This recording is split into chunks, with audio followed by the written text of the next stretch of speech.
RBL bank almost company stagnant growth ఉంది. FY22, FY2023 మధ్యలో.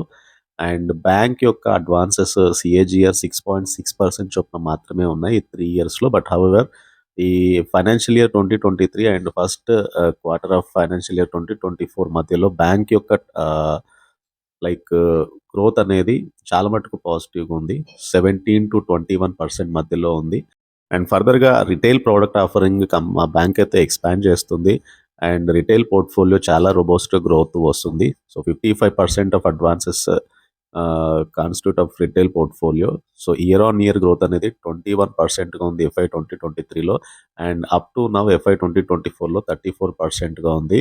Like retail portfolio growth అనేది. And bank యొక్క asset quality విషయానికొస్తే gross non performing assets and net NPAs అనేవి చాలా మటుకు తగ్గుతూ వస్తున్నాయి. లైక్ 3.2% జీఎన్‌పీఏస్ ఉంటే 1.0% నెట్ ఎన్‌పీఏస్ ఉన్నాయి. As of first quarter FY 2024లో. సో, చాలా మటుకు corporate governance issues, liability franchise and వీటిని సాల్వ్ చేసుకోగలుగుతుంది బ్యాంక్ అయితే. అండ్ ఫర్దర్‌గా ఇక్కడ నుంచి ఆర్‌బీఎల్ బ్యాంక్ యొక్క అవుట్‌లుక్ అయితే చాలా మటుకు పాజిటివ్‌గా ఉండొచ్చు. సో, ఫర్దర్‌గా ఆర్‌బీఎల్ బ్యాంక్ యొక్క net interest income and profit after tax అనేది అట్‌లీస్ట్ 20-30% మధ్యలో గ్రో అవ్వచ్చు. FY 23 టు FY 26 ఎస్టిమేట్స్ ప్రకారం అనేది ఒక ఎక్స్‌పెక్టేషను. అండ్ అదే జరిగితే కనుక ఇక్కడ నుంచి స్టాక్ ప్రైస్‌లో కూడా సిగ్నిఫికెంట్ చేంజ్ అయితే ఎక్స్‌పెక్ట్ చేయొచ్చు. ఇక వాల్యుయేషన్ ఒకసారి చూస్తే కనుక RBL bank price to book చూస్తే కేవలం 1 టైమ్ మాత్రమే స్టాక్ ట్రేడ్ అవుతుంది. So, very close to book వాల్యూతో ఈక్వల్‌గా స్టాక్ అయితే ట్రేడ్ అవుతూ వస్తుంది.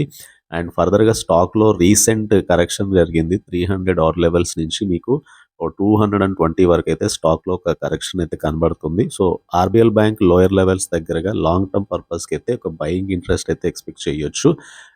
And RBL bank share holding pattern చూస్తే ఎఫ్ఐఐస్ అండ్ ఎఫ్‌పిఐస్ టుగెదర్ 28.27% వాటా ఉంటే మ్యూచువల్ ఫండ్స్‌కి 14.52% వాటా ఉంది.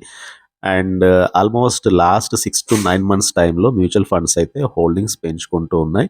And like specially quant mutual fund, quant small cap fund 4.4% షేర్స్‌ని అయితే హోల్డ్ చేస్తుంది. అండ్ ఇంకొక banking stock IndusInd bank. And IndusInd bank substantial share అయితే ఉంది high yielding and fixed rate లోన్స్‌లో. అండ్ ఫర్దర్‌గా బ్యాంక్ యొక్క promoter intended to increase the stake from 15% to 26%. ఇది RBI అప్రూవల్‌కి రానుంది. సో, డెఫినెట్‌గా ఇది ఇన్వెస్టర్ సెంటిమెంట్‌ని అయితే బూస్ట్ చేయొచ్చు.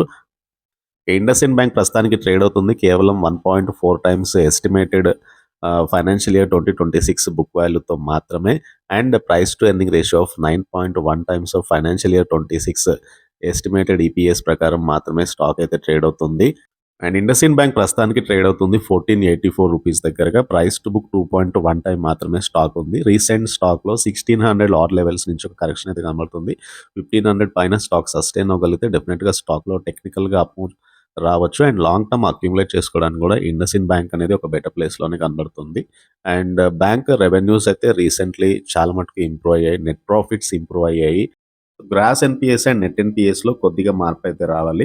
ఓవరాల్‌గా ఫారిన్ ఇన్‌స్టిట్యూషనల్ ఇన్వెస్టర్స్‌కి 42% హోల్డింగ్ ఉంది. మ్యూచువల్ ఫండ్స్ సిగ్నిఫికెంట్‌గా 16% వరకైతే వాటా కలిగి ఉన్నారు. నోటబుల్ ఈటీఎఫ్ ఎస్‌బీఐ నిఫ్టీ 50 ఈటీఎఫ్‌కి 3.3% వాటా ఉంది IndusInd bank. So, IndusInd bank కూడా ఇక్కడ నుంచి లాంగర్ టర్మ్ డ్యూరేషన్‌లో బయింగ్ ఇంట్రెస్ట్ అయితే ఎక్స్‌పెక్ట్ చేయొచ్చు. And add on decline base మీద ఇండస్ఇండ్ బ్యాంక్ ఒక బెటర్ పోర్ట్‌ఫోలియో స్టాక్. అండ్ ఇంకొక banking stock IDFC first bank limited. IDFC first bank యొక్క ఆపరేషన్ ఎఫిషియన్సీస్ FY 26 ఎస్టిమేట్స్ ప్రకారం ఇంప్రూవ్ అవ్వచ్చు. Like return on equity 14% and return on assets 1.4% చొప్పున improve అవ్వచ్చు అన్నది ఒక ఎస్టిమేషన్. దీంతో పాటుగా sustainable growth and stable asset quality ఇవి కూడా IDFC first bank long term trajectory పాజిటివ్గా ఉండొచ్చు అనడానికి example. So, IDFC and IDFC first bank రెండు మెర్జ్ అయిన తర్వాత స్ట్రాంగ్ బిజినెస్ గ్రోత్ అయితే కనబడుతుంది. ఇన్స్టిట్యూషనల్ లెండింగ్ టు రిటైల్ బిజినెస్కి ఆ కంపెనీ వెళ్ళింది. Reducing high cost funds and margins improve అవుతూ వస్తున్నాయి. IDFC first bank better revenue growth coming డేస్లో ఎక్స్పెక్ట్ చేయొచ్చు. అండ్ స్టాక్ ట్రేడ్ అవుతుంది price to book only 2.2 times. ప్రస్తుతానికి అయితే స్టాక్ 78 దగ్గరగా ఉంది. And hopefully already stock around 95 నుంచి కరెక్షన్ అయితే కనబడుతుంది. లోయర్ లెవెల్ దగ్గరగా ఐడిఎఫ్సి ఫస్ట్ బ్యాంక్లో కూడా ఒక బయింగ్ ఇంట్రెస్ట్ అయితే ఎక్స్పెక్ట్ చేయొచ్చు. బ్యాంక్ యొక్క రెవెన్యూస్ రీసెంట్ క్వార్టర్లో ఇంప్రూవ్ అయ్యాయి. And coming to major asset quality part ఒకటి నెట్ ఎన్‌పీఎస్ అండ్ గ్రాస్ ఎన్‌పీఎస్లో పెద్దగా షార్ప్ డిక్లైన్ అయితే లేదు. అసెట్ క్వాలిటీ ఒకటి ఇంప్రూవ్ చేసుకోవాల్సి ఉంది ఫర్దర్గా కూడా bank. And come to share holding pattern చూస్తే కనుక స్టేబుల్గా ఎఫ్ఐఐస్కి 25% అండ్ మ్యూచువల్ ఫండ్స్కి ఓన్లీ 3.4% వాటా అయితే ఉంది. ఐడిఎఫ్సి ఫస్ట్ బ్యాంక్ కూడా లైక్ చాలా మటుకు కరెక్షన్ తర్వాత ఇక్కడ నుంచి ఒక బయింగ్ ఇంట్రెస్ట్ అయితే ఎక్స్పెక్ట్ చేయొచ్చు. రీసెంట్ కరెక్షన్లో సిఎస్సి లిమిటెడ్ అట్రాక్టివ్ కనబడుతుంది. ఎలక్ట్రిక్ యూటిలిటీ సెగ్మెంట్లో ఉంది ఈ స్టాక్ అయితే. అండ్ ఇయర్ చాలా మటుకు ర్యాలీ ఇచ్చింది. స్టిల్ వాల్యుయేషన్ అట్రాక్టివ్ కనబడుతుంది. ఓన్లీ 1.4 టైమ్స్ మాత్రమే స్టాక్ అయితే ట్రేడ్ అవుతుంది. రీసెంట్గా స్టాక్ అరౌండ్ 150 నుంచి మనకి 110 వరకు అయితే సిగ్నిఫికెంట్గా ఫాల్ అయితే చూసాం స్టాక్లో. సో పాసిబుల్లీ లోయర్ లెవెల్స్ దగ్గరగా బయింగ్ అయితే ఎక్స్పెక్ట్ చేయొచ్చు సిఎస్సి లిమిటెడ్. ఈ ఇయర్ చాలా మటుకు ర్యాలీ ఇచ్చిన స్టాక్ సిఎస్సి లిమిటెడ్. ఇది ఒక మల్టీ బ్యాగర్ స్టాకే. అండ్ ఇదొకటి వాచ్ లిస్ట్లో అయితే పెట్టుకోవాల్సి ఉంటుంది. అండ్ సిఎస్సి లిమిటెడ్లో మ్యూచువల్ ఫండ్కి అరౌండ్ 16% వాటా ఉంది. SBI balanced advantage fund 6.5% shares కలిగి ఉన్నారు. Foreign institutional investors and foreign portfolio investors together 11.95% వాటా అయితే ఉంది. సో స్టేబుల్ ఇన్స్టిట్యూషనల్ హోల్డింగ్ ఉంది. అండ్ ఫైనాన్షియల్స్ కూడా చాలా మటుకు స్టేబుల్గా గ్రో అవుతూ వస్తుంది. లాస్ట్ ఫ్యూ క్వార్టర్స్ నుంచి నెట్ ప్రాఫిట్ కంపెనీ పోస్ట్ చేయగలుగుతుంది. ఆన్ అన్ యావరేజ్ బేసిస్ మీద పాజిటివ్గా నెట్ ప్రాఫిట్ అయితే కంపెనీ పోస్ట్ చేయగలుగుతుంది. అండ్ ఇది కూడా స్టాక్లో ఒక అప్ ట్రెండ్ మొదలైతే కనుక డెఫినెట్గా అప్ సైడ్ అయితే ఎక్స్పెక్ట్ చేయొచ్చు. సో సిఎస్సి లిమిటెడ్ ఒకటి డెఫినెట్గా వాచ్ లిస్ట్లో పెట్టుకుంటే కనుక ఇంకొక స్టాక్. అండ్ సిమిలర్గా సిఎస్సి ప్యాటర్న్లోనే కరెక్షన్ జరిగిన ఇంకో స్టాక్ లెమన్ ట్రీ హోటల్స్. ప్రస్తుతానికి 150 నుంచి స్టాక్ షార్ప్ ఫాల్ జరిగింది 120 ఆడ్ లెవెల్స్ వరకు అయితే. అండ్ అక్కడి నుంచి స్టాక్లో మళ్ళీ ఒక అప్ ట్రెండ్ అయితే కనబడుతుంది. సో లెమన్ ట్రీ హోటల్స్ కూడా ఈ ఇయర్ చాలా మటుకు మంచి ర్యాలీ ఇచ్చిన స్టాకే. అండ్ ఈవెన్ ద వాల్యుయేషన్ చూస్తే కనుక స్టాక్ ట్రేడ్ అవుతుంది మీకు 7.2 టైమ్స్ బుక్ వాల్యూతో స్టాక్ అయితే ట్రేడ్ అవుతుంది. ఫైనాన్షియల్స్ ఇంప్రూవ్ అయ్యాయి ఈ ఇయర్ చాలా మటుకు కన్సిస్టెంట్గా. అంటే డిసెంబర్లోనే highest ever quarterly revenue post చేసింది. సో డిసెంబర్ క్వార్టర్లో రెవెన్యూ 290 crore ఉంది. అండ్ నెట్ ప్రాఫిట్ అనేది 35 crore వచ్చింది. సో లెమన్ ట్రీ హోటల్స్లో కూడా ఎఫ్ఐఎస్కి వాటా ఉంది 22%. మ్యూచువల్ ఫండ్స్ కూడా 12.93% వాటా కలిగి ఉన్నారు. SBI large and mid cap ఫండ్కి 7.3% వాటా అయితే ఉంది. సో చాలా మటుకు ఇయర్ మంచి ర్యాలీ ఇచ్చిన stock Lemon Tree Hotels.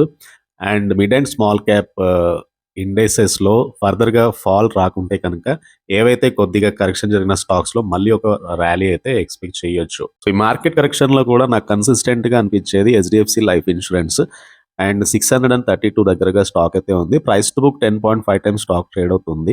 And year చాలా మటుకు అప్ ట్రెండ్ బయాస్ తోటి స్టాక్ అయితే ఉంది. సో ఫర్దర్గా HDFC life insurance next week కూడా ఒక మొమెంటం అయితే ఎక్స్పెక్ట్ చేయొచ్చు. అండ్ కంపెనీ రెవెన్యూస్ స్టేబుల్గా గ్రోత్ వస్తున్నాయి. Net profit very consistent net profit company అయితే పోస్ట్ చేస్తుంది. అండ్ హెచ్డిఎఫ్సి లైఫ్ ఇన్సూరెన్స్లో ఎఫ్ఐఎస్కి 31% వాటా ఉంది. మ్యూచువల్ ఫండ్స్ 4.6% వాటా కలిగి ఉన్నారు. HDFC bank limited major promoter 50% stake అయితే ఉంది. సో కమింగ్ డేస్లో మంచి ప్రాఫిట్స్ ఇవ్వగలిగిన స్టాకే హెచ్డిఎఫ్సి లైఫ్ కూడా. సో ఇవి బేసికల్గా top stock ideas. Already significant correction తర్వాత చాలా మటుకు అప్ ట్రెండ్ రెజ్యూమ్ అయితే మంచి రిటర్న్స్ అయితే ఎక్స్పెక్ట్ చేయొచ్చు. ఒకవేళ స్మాల్ అండ్ మిడ్ క్యాప్ స్పేస్లో ఫర్దర్గా సెల్ ఆఫ్ వస్తే ఈ స్టాక్స్లో కూడా కొద్ది కరెక్షన్ అయితే రావచ్చు. సో ఆ బేసిస్ మీద ట్రేడ్స్ అయితే ప్లాన్స్ చేసుకోవాల్సి ఉంటుంది. వీడియో నచ్చితే ఛానల్ అయితే తప్పకుండా సబ్స్క్రైబ్ చేయండి. Thank you.